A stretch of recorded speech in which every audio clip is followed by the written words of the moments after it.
Well, politicians and pundits would have us believing that we are living in a post-racial Britain, but the reality is very different.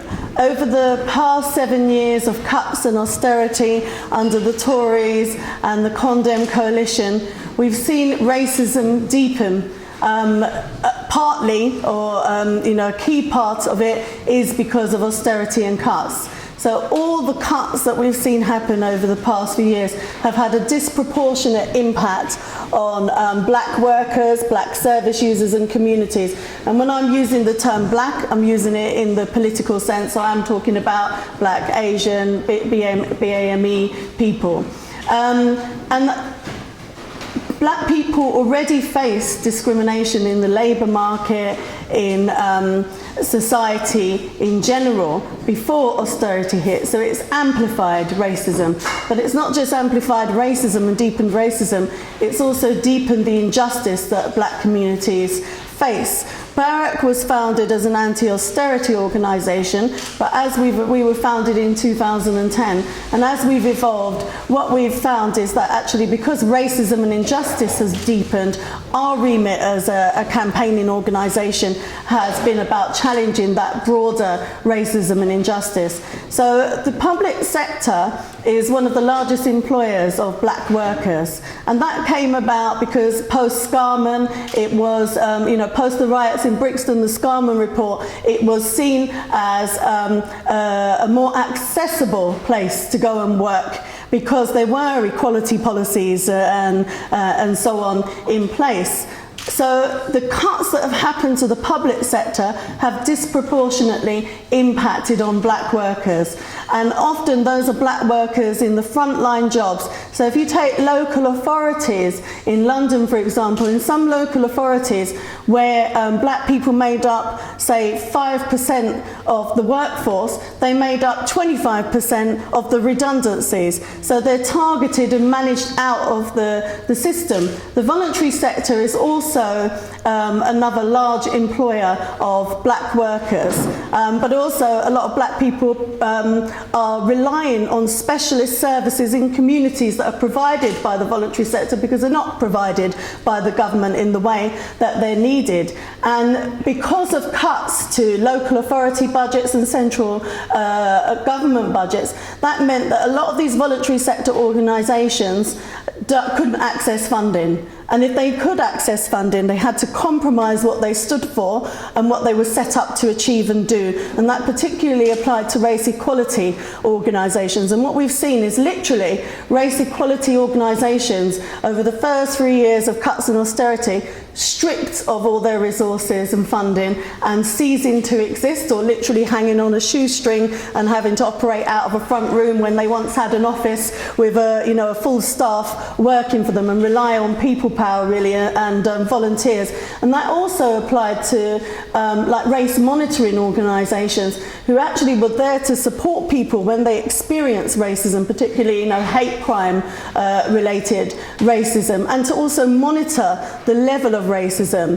Because when we talk about post-Brexit and going to the police, we saw that during the EU referendum, the week of that vote and the 2 weeks following, there was an increase in the number of reported hate crimes to the police. But in reality, a lot of black people wouldn't be going to the police in the first place. One, because they don't trust the police because of the institutional racism that exists there, disproportionate stop and search, with young black men up to 32 times more likely to be stopped and searched than their white counterparts in some areas, particularly in cities like London. And the number of deaths at the hands of the state, and also because of immigration status. Some people could not go to the police because that would out their immigration status and they risk being deported. So there's a lot of people. So if you're talking about the increase in reported hate crimes, in reality it would be much higher. So back to the effects of austerity, what we also saw was the tripling of tuition fees.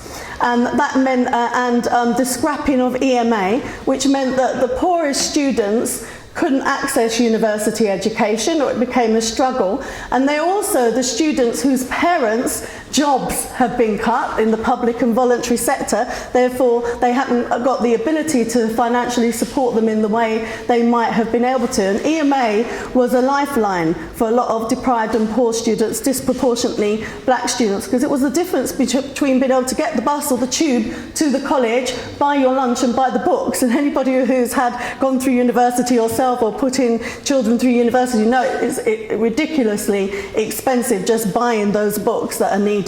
And so all of that has a knock-on effect.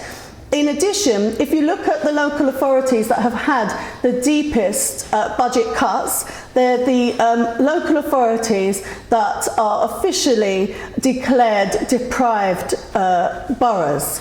And when we saw the riots and the uprisings in Tottenham, if you look at the places that, and obviously we must also always bear in mind that they came about because yet another young black man was killed at the hands of the state, and another family having to fight for justice for years, and many families are having to fight for justice for decades. And one of the things that Barrack does is to support those families, because it's really hard. And if you want an example of institutional racism that has affected black people, look at Sarah Reid. I don't know how many of you are aware of Sarah Reid. That's another campaign that Barrack is involved in, supporting the family to seek justice. And Sarah Reid, in her short life, she died in her early 30s, experienced institutional racism and sexism by every institution you could possibly imagine, by the police, by the prison service, by the judicial service, by the health service.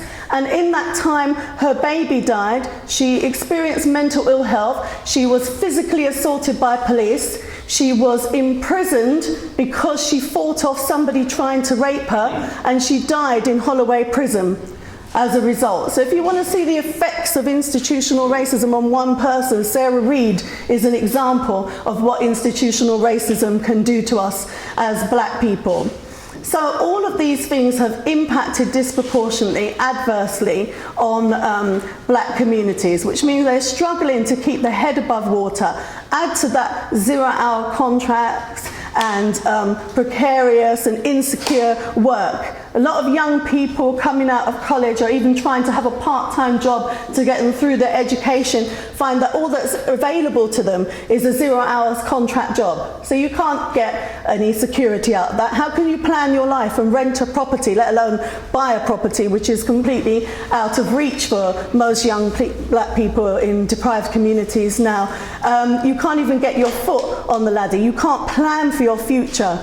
So 2 minutes, okay. So, you know, that's impacting on your future life prospects. And so what we pass to the next generation now is a worse future than was passed to us by our parents who faced those no blacks, no Irish, no dog signs. And I want to say something about that, because the no blacks, no Irish, no dog signs have returned through the Immigration Act. The Immigration Act seeks to create an apartheid-like state in Britain so that migrant communities and black communities don't have the same access to housing. And if you look at migrant communities don't have the same access to health, you know, they can't get a driving license, they can't get married, they can't do all sorts of things under the Immigration Act. So not only are they stopping migrants that coming in, and if you look at the refugees that are coming in, these are people that largely come from lands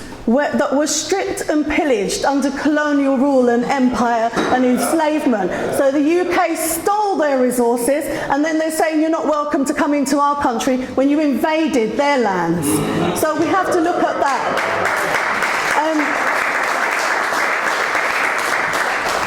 And Barrack, every 4 to 6 weeks, takes aid to Calais, humanitarian aid work. So we've worked directly with a lot of migrant communities who are fleeing not just war, but poverty and persecution and climate change.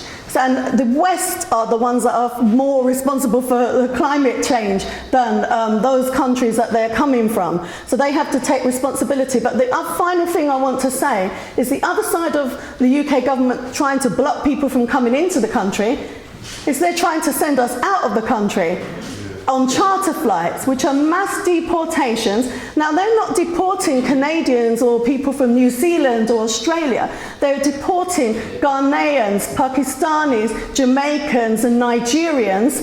And these are people that are being criminalised. Babies that came to the UK, were never naturalised, are being told, you're now a criminal in the UK and we're going to deport you. And they're literally rounding up people that are complying with another institutionally racist system where you have to sign in every 2 weeks or 4 weeks with the Home Office, and snatching them literally off the street, putting them in detention centres and putting them on a plane and deporting them, and they're ending up in Jamaica and Nigeria where they haven't been raised, where none of their family are, destitute.